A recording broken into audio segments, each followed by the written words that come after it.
This project began a long time ago, probably 10 years ago, as a series of installations realized with demolition debris.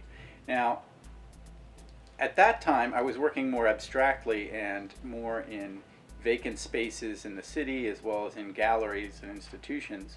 And I wanted to test some of those ways of working upon a house. So the idea was basically to utilize found objects, found materials as resources for reconstituting the inside of the dwelling space.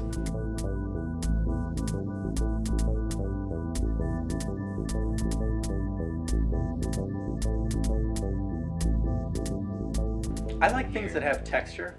I like objects that have a certain kind of complexity to them. I like things that suggest house or that seem house-like in nature. These are things that are miniature worlds, things that have a very nuanced and detailed nature. I like sumptuousness. I like materials that are very rich and lavish. And I think of the house as a place for kind of building many skins, a place where the exterior shell of the house is really a kind of boundary, a container for a much more sumptuous interior.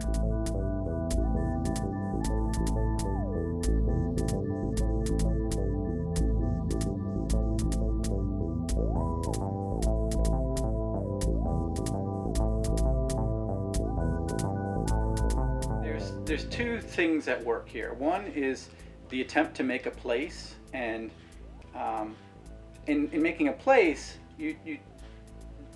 there's certain rhythms, everyday things that happen. You get up in the morning, you brush your teeth, you make breakfast, you have a coffee. There's patterns, rituals, if you will.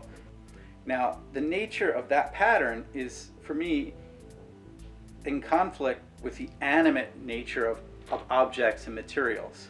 So the house is a place where the patterns of our everyday life contend with the animate nature of objects. And those two things are kind of always moving against each other.